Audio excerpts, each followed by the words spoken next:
mau nanya ke Bulanda boleh nggak sih? Boleh dong, masa nggak boleh? Boleh nggak? Boleh dong. Bulanda, apa sih sebutkan asas hukum dalam penyelenggaraan tindak pidana narkotika? Tadi kayaknya udah pernah dijelasin deh sama Yudis. Ya tadi sih kedengeran banget ya, jelas. Soalnya ditekanin banget tadi penjelasannya sama Yudis.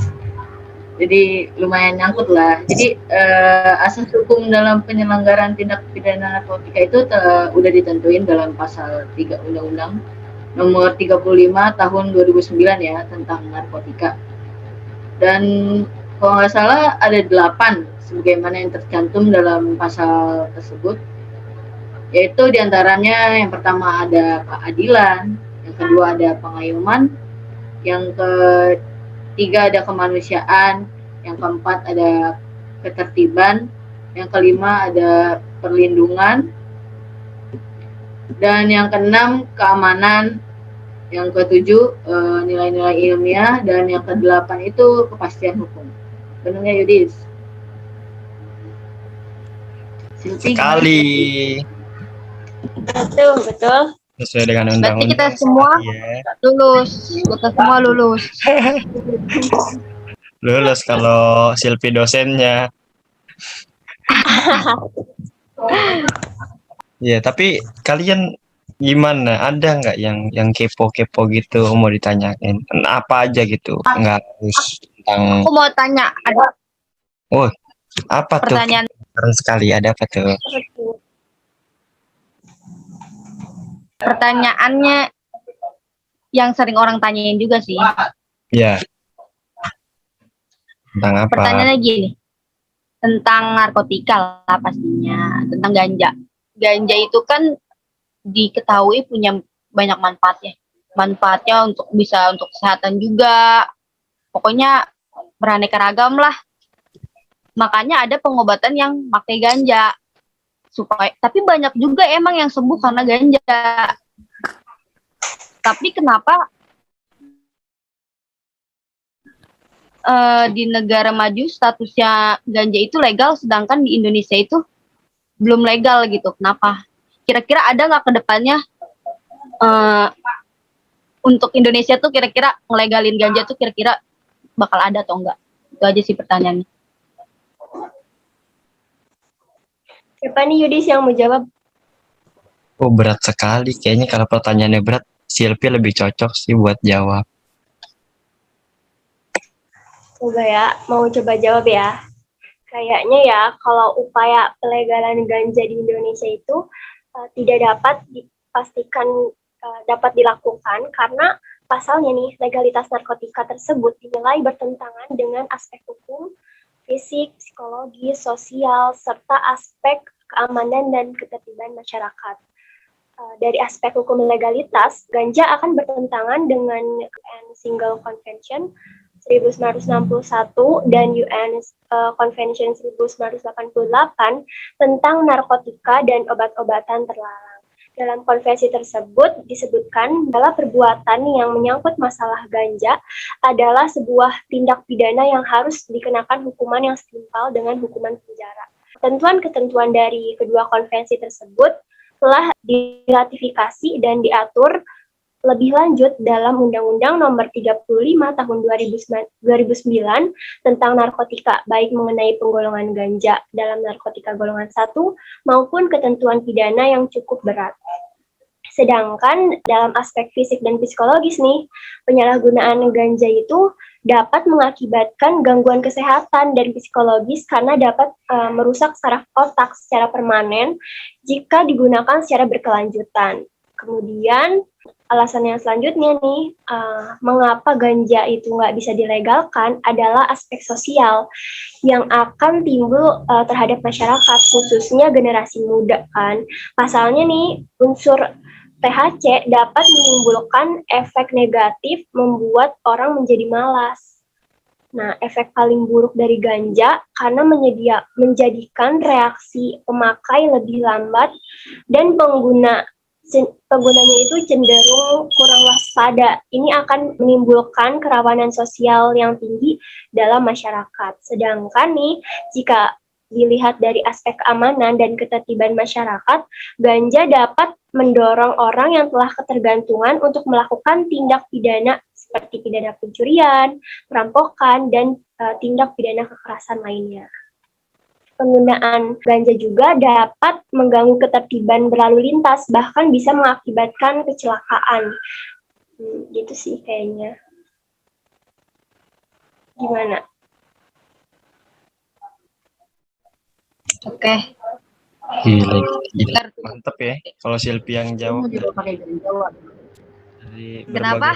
berbagai macam sudut pandang. Lu mau coba pakai ganja nggak kalau legal?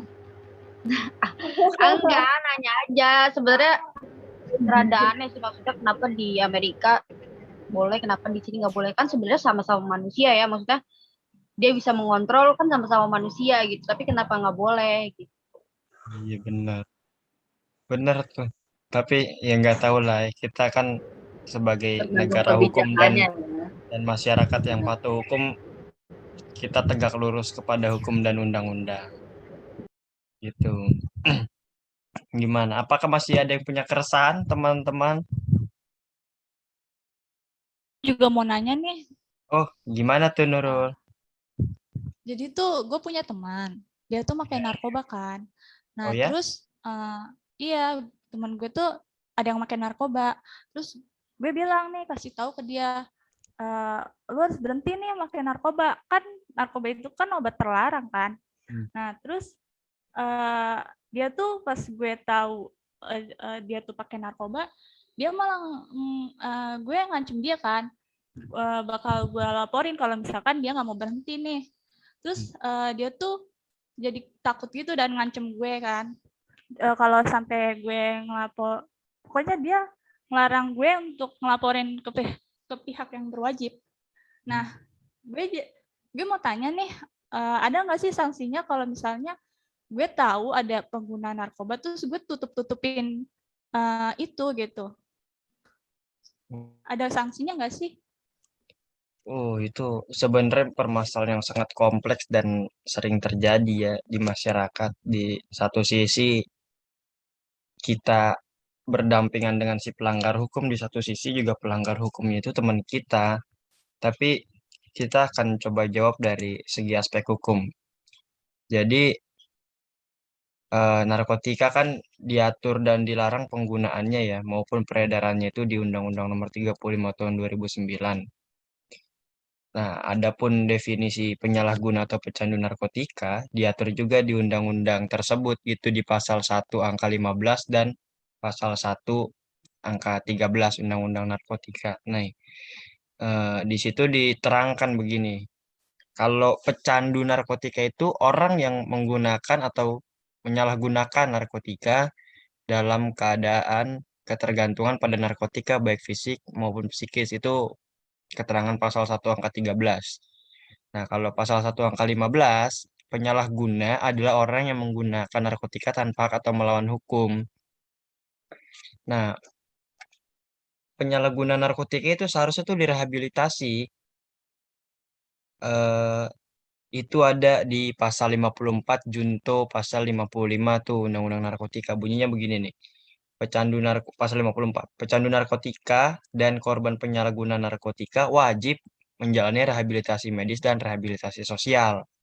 Juntonya pasal 55 eh, bunyinya begini. Orang tua atau wali dari pecandu narkotika yang belum cukup umur wajib melaporkan kepada pusat kesehatan masyarakat, rumah sakit, dan atau lembaga rehabilitasi medis dan rehabilitasi sosial yang ditunjuk oleh pemerintah untuk mendapatkan pengobatan dan atau perawatan melalui rehabilitasi medis dan rehabilitasi sosial. Ayat 2-nya, pecandu narkotika yang sudah umur wajib melaporkan diri atau dilaporkan oleh keluarganya kepada pusat kesehatan masyarakat, rumah sakit, dan atau lembaga rehabilitasi medis dan rehabilitasi sosial. Jadi si temennya Nurul itu tuh seharusnya dia ini datang ke tempat rehabilitasi. Tapi harus Nurul ingetin ya, kalau Nurul nggak ingetin nih, atau enggak Nurul justru menutup-nutupi, justru Nurul akan kena delik nih, seperti di ini nih, pasal 221 KUHP. Mana ya? Nih dia. Bunyinya begini, pasal 221. Diancam dengan pidana penjara paling lama 9 bulan atau pidana denda paling banyak Rp4.500. Satu, barang siapa yang dengan sengaja menyembunyikan orang yang melakukan kejahatan atau yang dituntut karena kejahatan, atau barang siapa memberi pertolongan kepadanya untuk menghindari penyidikan atau penahanan oleh pejabat kehakiman atau kepolisian atau oleh orang lain yang menurut ketentuan undang-undang terus-menerus untuk sementara waktu diserai menjalankan jabatan kepolisian. Angka 2. Barang siapa setelah dilakukan suatu kejahatan dan menghalang-halangi dan dengan maksud untuk menutupinya atau menghalang-halangi atau mempersukar penyidikan atau penuntutannya, menghancurkan, menghilangkan, menyembunyikan benda-benda terhadap mana atau mana kejahatan dilakukan atau bekas kejahatan lainnya atau menariknya dari pemeriksaan yang dilakukan oleh pejabat kehakiman atau kepolisian maupun oleh orang lain yang menurut ketentuan undang-undang terus-menerus atau untuk sementara waktu diserai menjalankan jabatan kepolisian. Jadi kalau Nurul menutupi itu Nurul kena delik, tapi Nurul tuh harus kasih tahu ke temennya gitu bahwa ya kamu tuh harus direhabilitasi buat kamu juga. Kalau nanti udah disuruh rehabilitasi nih, nggak mau nih, malah justru teman Nurul akan kena delik juga. Yaitu ada di pasal 34 ayat 1 Undang-Undang Narkotika. Bunyinya begini.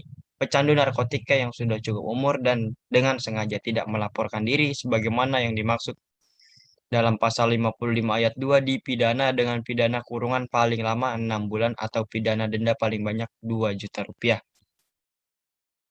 Hmm, jadi kalau biar lebih enaknya sih gitu aja sih. Jadi teman Nurul itu sebenarnya nggak bisa lari dari hukuman apapun gitu, karena dia akan direhabilitasi kalau nggak mau ya kena delik juga pasal 134 ayat 1. Tapi saran gue sih lebih baik direhabilitasi aja lah supaya bisa kembali ke jalan yang benar gitu Nurul. Itu ya, gue baru tahu loh. Oh, jadi kalau misalnya gue diem aja nih, ada ancaman, ada sanksi, gue bisa kena sanksi. Jadi intinya tuh teman gue harus direhabilitasi dong. Oh gitu, makasih ya Yudis, gue baru tahu. Thanks. Ya sama-sama. Mau tanya dong dikit aja, Ya kepo. Rehabilitasi itu sebenarnya pakai duit atau enggak? Atau gratis? harusnya gratis ya karena itu kan merupakan upaya negara untuk memberantas gitu. Jadi di Indonesia itu seharusnya sebenarnya itu rehabilitasi narkoba gratis, pengguna tidak perlu mengeluarkan biaya sepeser pun. Itu aturannya itu tertuang di Peraturan Menteri Kesehatan Republik Indonesia Nomor 4 Tahun 2020 tentang penyelenggaraan institusi wajib lapor.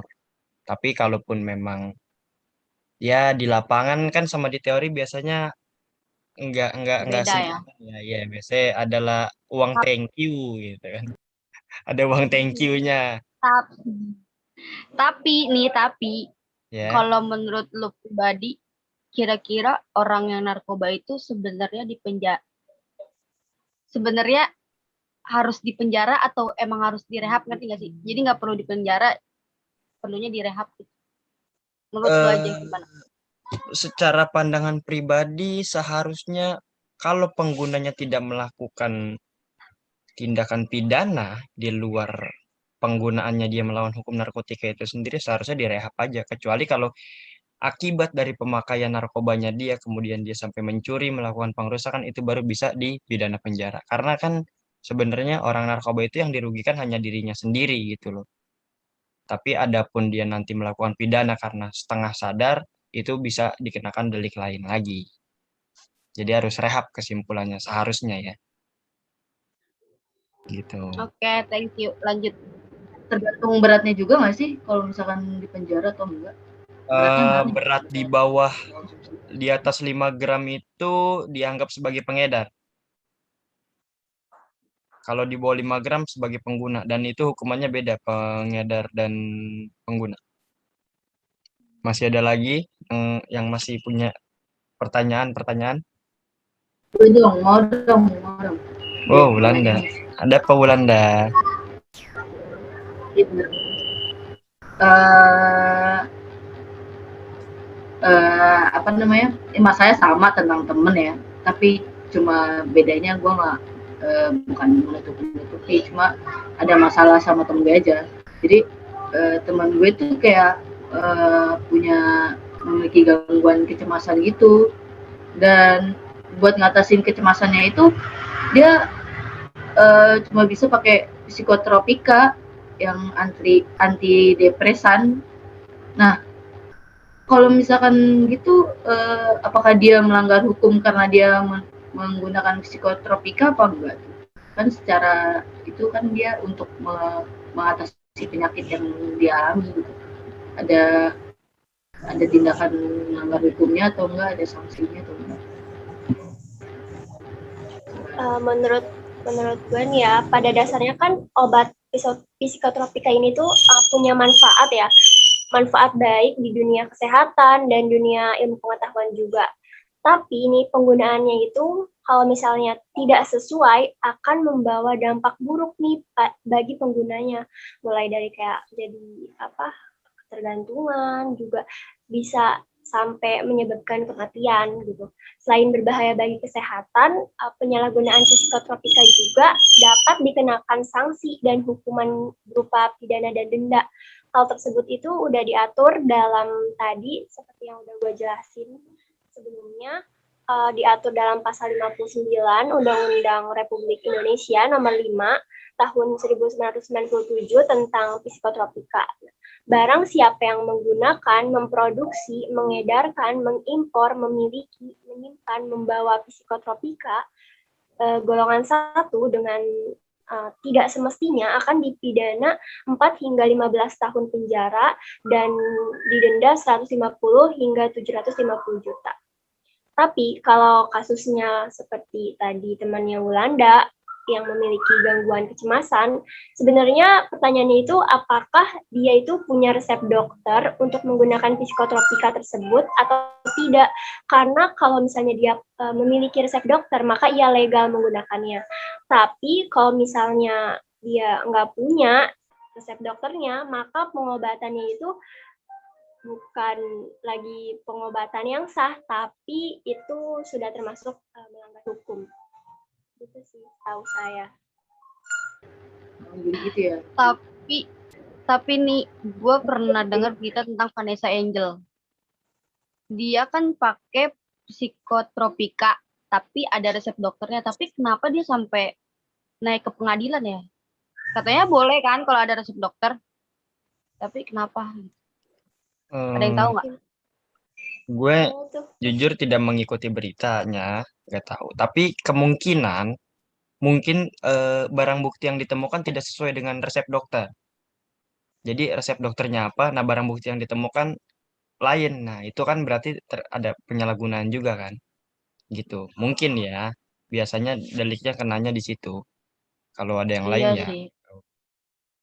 Ya gimana nih teman-teman? Siapa tahu Ya gimana Siapa tahu siapa? Vanessa Angelnya menggunakan psikotropikanya berlebihan kali, Wak.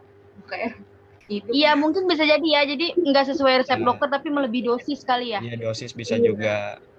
Sampai enak nih kan. Udah enak nih. Jadi selau gitu kan. Ya, tapi ada beberapa yang buat dapat dari beberapa sumber kayak nonton YouTube gitu. Gue kadang suka nonton yang kayak polis-polis yang keliling gitu, patroli. Gue kadang suka nemuin gitu loh, masih ada yang kayak berdasarkan resep dokter tapi belinya di tukang jamu gitu loh.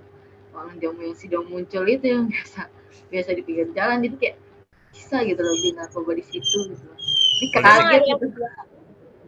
Emang beneran ada? Iya. Di rumah gue juga ada, sumpah. Gue baru tahu. Di rumah gue ada, bahkan lebih lucu lagi, tau nggak? Di tempat jual kosmetik. Mungkin biar ada nggak sih di rumah kalian? Biar semakin pede ya.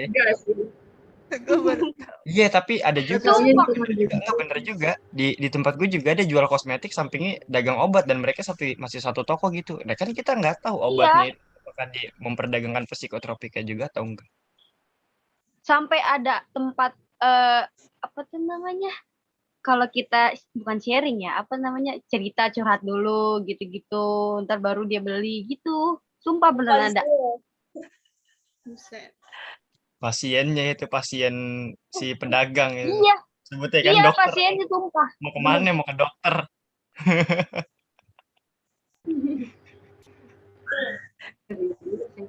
Harus Tapi bisa ditembus. ya memang sedikit banyak ditimbang dari berbagai aspek, ya narkotika akan lebih banyak sisi negatifnya gitu. Karena kan ya biasa kan kita masih banyak nih masyarakat yang belum teredukasi dengan baik gitu. Jadi hal-hal yang tidak seharusnya digunakan justru digunakan, ya alasannya klasik karena stres banyak kerjaan. Padahal kan tidak bisa gitu dilampiaskan ke hal lain dan tidak harus narkotika gitu loh. Jadi karena kita juga masyarakat yang patuh hukum, maka kita harus patuh terhadap hukum. Kalau dibilang hukum bilang nggak boleh, ya sudah tidak boleh berarti. Tidak usah banyak bertanya daripada ntar kena kan.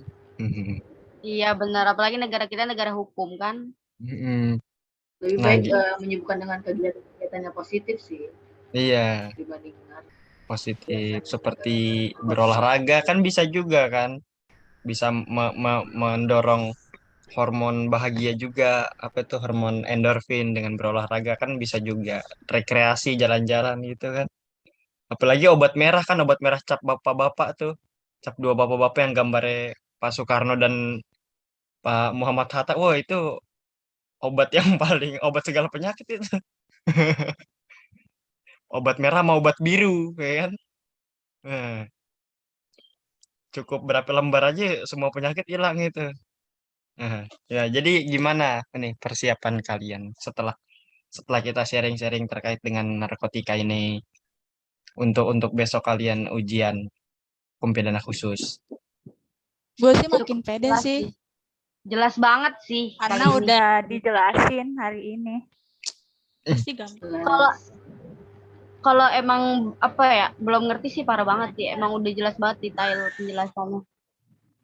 Hmm, ya ya, ya, semoga aja besok lancar ya temuannya yang ya sebenarnya nggak ada yang sulit kok. Yang penting kalian mau membaca, bisa memahami, dan kalau ada yang belum jelas ya tinggal ditanyakan kembali. Dan jangan lupa sebelum ujian berdoa. Itu dan tetap penting. tenang guys. Tenang, santai, disiplin, tepat waktu. Iya. On Oke. cam ya jangan lupa. Ya, jangan lupa. Ya, yaudah gua harap kalian besok semua lancar ujiannya dan semua bisa dapat nilai A atau A plus kalau ada ya. Amin. Amin. Dan Thank jangan you lupa. Yudi Silpi sudah memaparkan materi. Iya, Kalau thank bisa you. yang dijawab dengan jelas.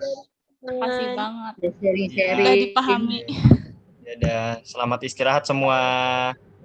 Dadah guys, makasih banyak. Dadah. Dadah, mau